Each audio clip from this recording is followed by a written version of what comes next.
The spooky season is incomplete without Edgar Allan Poe. The man curated and solidified the genre of Gothic horror in the 1800s, and even centuries later, his ideas are ever burning. Edgar Allan Poe was known for themes of macabre and death. Poe was unapologetically obsessed with physical signs of death, the nature of decomposition, and reanimated versions of the dead. It seemed as though his stories were meant for the Grim Reaper's bedtime. The author has dealt with several monsters and weird creatures in his tales, but interestingly, not all of them are visibly ghoulish. Poe's representation of a devil in a psychologically terrifying manner has garnered a cult following, and that's what still makes him relevant in modern literature. In his words, the scariest monsters are the ones that lurk within our souls. So without further ado, let's check some of his most dreadful creations, both metaphorical and physical. But before we go into our explanation, we have a very small request.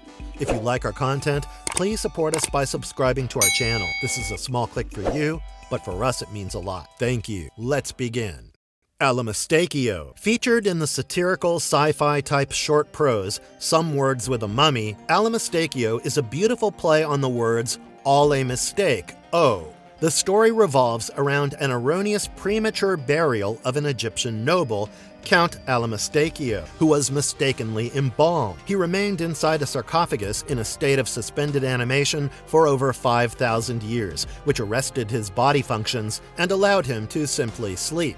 However, things soon become frightful. If the overarching interest in Egyptology and the attempt to awaken a mummy was not creepy enough, the detailed explanation of the mummy's appearance and the doctor's experimental procedures to bring him back to life would send a shiver down your spine. It's a beautiful commentary on the absolutism of scientific superiority, which often clashes with ethnic cultures and disrupts the harmony of nature. Allamistachio is proof that the medical process can go awry and challenges our notions about the validity of the blind faith we have in technological advancements. Think about it. You go to the doctor's chambers believing medicine has evolved to an extent where it can cure you of every pain and follow their advice without batting an eyelid. Allamistachio will poke right at this idea and make you question what if certain things are beyond the understanding of humanity, irrespective of all the claimed progress. In the story, the scientists attempt to dissect the mummy, but ultimately a high dose of electricity wakes Allamistachio up, who explains how he ended up there. The story ends with the narrator deciding to get embalmed for a couple of 100 years because he was unhappy with his life. And that's when my heart dropped. He enlightened us on the greed to take advantage of scientific evolutions to flee from momentary sadness, even when it could potentially cause one's death. That's how greedy and monstrous humankind is. We would willingly turn ourselves into unknown experiments, and Allamistachio shows that the real horror is not waking the dead, but chasing immortality. The Conqueror Worm. This one's a little bit easier to imagine. A worm turns into a bloodthirsty monster that attacks everyone out of nowhere. In Poe's poem by the same name, readers are taken on a terrifying ride where humanity has lost itself and every ounce of joy, having been stuck in the cycle of incessant hope, ambition, and the fear of uncertainty. They seem to enjoy a morbid play, standing on the brink of extinction with no sense of self, as the angels weep at the soullessness of their creations. The humans, once created in the image of God, have now become mindless puppets running around as their strings are being pulled by shapeless forces in the universe. The hunger for power, self-indulgence, gluttony, and avarice. These invisible energies send nothing but sorrow into the world and look upon men as preying vultures. Poe directly uses this line, and horror the soul of the plot, meaning horror is the essence of the plot. And honestly, the fear of insanely chasing a phantom wrapped in wickedness is unfathomable. Having had enough, the messengers of God unleash a grotesque, deep-red, crawling creature whose teeth tear the human flesh and heart apart. Finally, the curtain looms over the dead bodies, quivering in agony. And finally, the angels claim that the drama is a catastrophe, known as humankind, and the monstrous worm is the protagonist for bringing about an end to it. Poe forced us to look at ourselves and accept that we are indeed the biggest tragedy of creation, and I believe nothing can be as bone-chilling as this.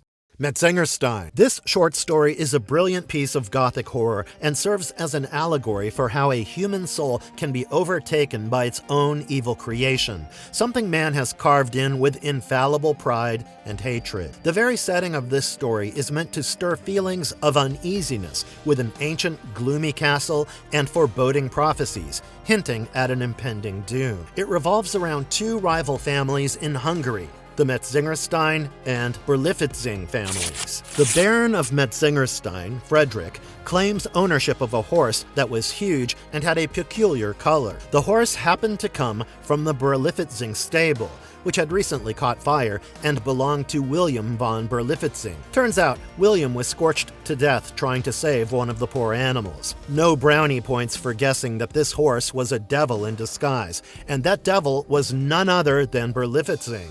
The story talks about the Greek philosophy of metempsychosis, where the soul of a person is transferred to another living being upon death. It's heavily implied that Berlifitzing has now turned into a fiendish horse who develops an inexplicable close bond with Frederick. The latter gets so obsessed with the horse that he loses interest in the administrative affairs of his house and society and begins to prove himself as a mad heir to the Metzengerstein inheritance. One night, Frederick maniacally rides the horse into a forest while his castle catches fire. As people gathered, they saw a horse carrying a rider who had no control over the animal, which leapt into the flames, thus ending the last of the Metzengerstein lineage. In the end, the malevolent horse can be seen in the cloud of smoke above the castle. In essence, the real monster is the insatiable lust for wealth and dominance, which caused Berlifitzing to birth a demon of an animal, transfer his soul into it,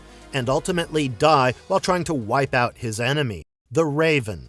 The Raven is arguably one of Poe's greatest literary achievements, and personally, nothing could instill a sense of fear in me quite as much as the Black Bird did. One single word, nevermore, can still be considered as the pinnacle of grief. The poem is pretty simple, but the theme is heart-wrenching.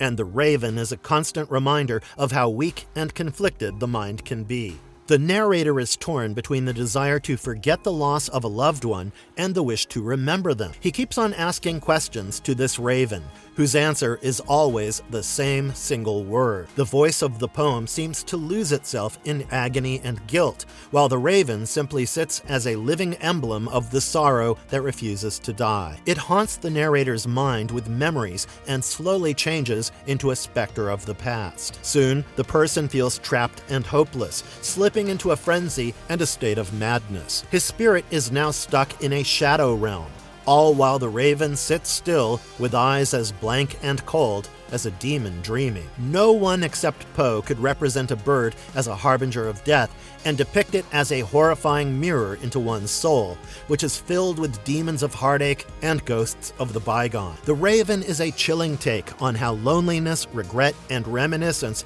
can become the ghouls that slowly eat us from within, while a seemingly innocent feathered being metamorphoses into an ominous symbol. Nevermore, the bird said, but we're left to wonder whether it signaled the narrator's permanent deliverance from misery or just pushed him into a state of insanity by trying to block out the man's dark history. The Sphinx. In his story, The Sphinx, a moth takes the form of a ghastly, enormous creature with huge wings and grisly tentacles, evoking a sense of imminent death. The narrator describes him as a living monster of hideous conformation.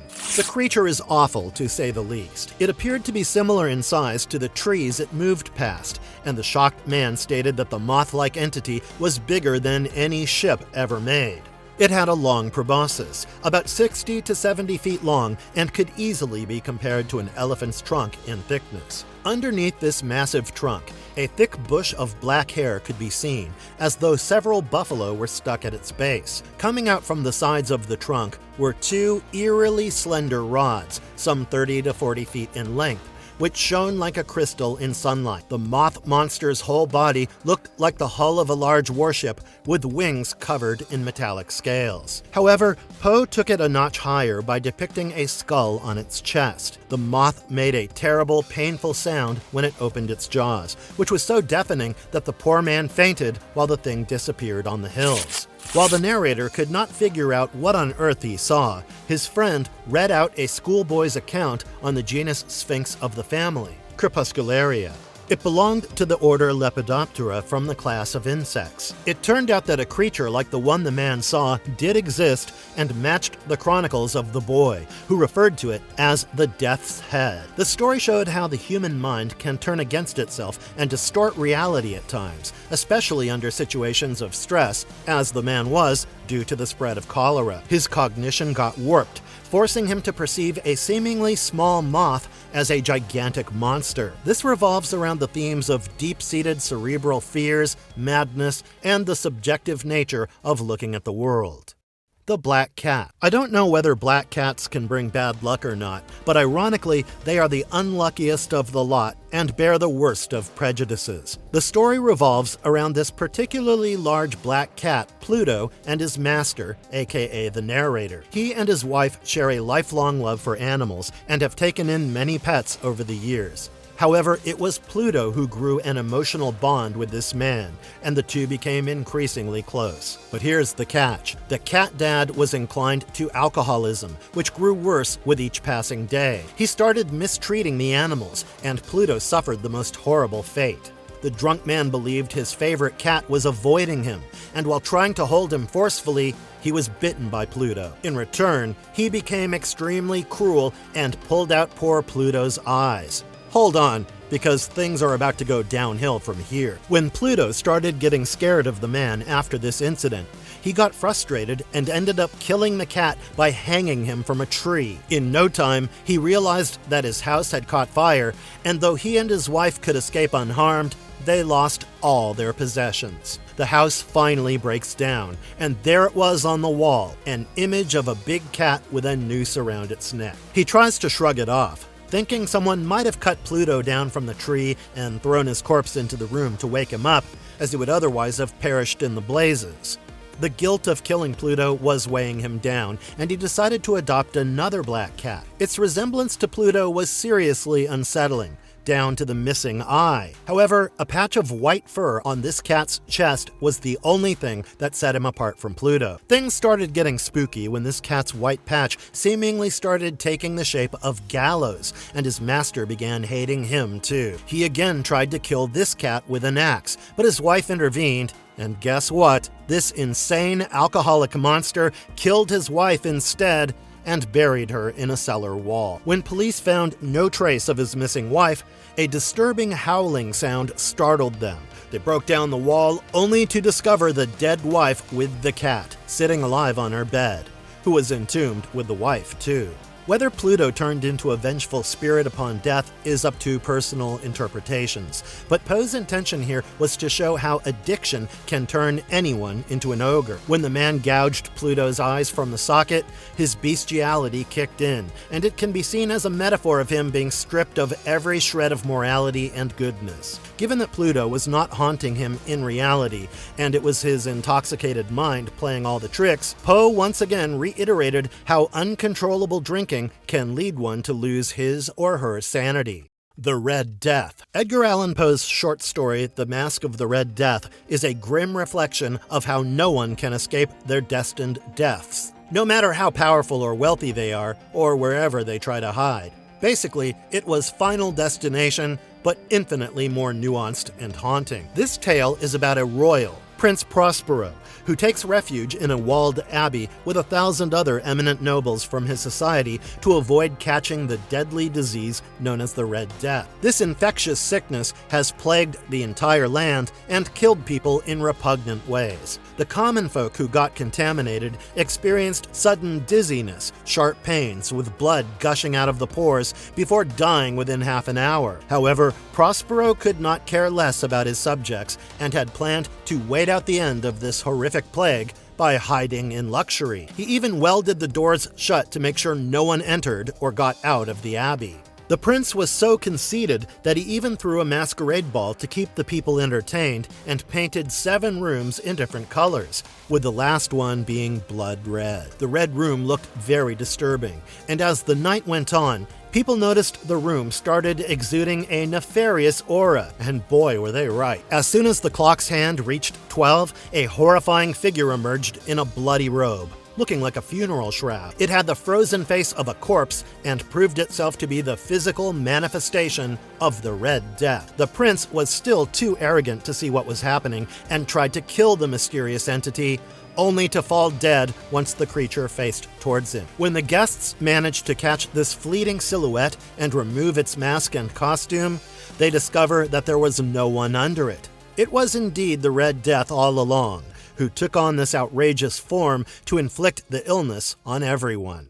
The reanimated Ligeia. And now we enter the zombie world. The story is about an unnamed man and his beautiful, intelligent wife, Ligeia, on whom the tale is named. Ligeia is described as having dark eyes and raven black hair. However, the narrator fails to properly recall much about the history of this woman or even what her family name was. Throughout his married life, the husband was enamored by Ligeia's flawless beauty and exceptionally clever mind. She even introduced him to the knowledge of the metaphysical world and the forbidden wisdom. Unfortunately, Ligeia becomes fatally sick and struggles internally with the understanding of mortality before finally succumbing to death. Having lost the love of his life, the man ends up marrying another woman, who is the stark opposite of Ligeia. She has fair hair, blue eyes, and is named Rowena Trevanian.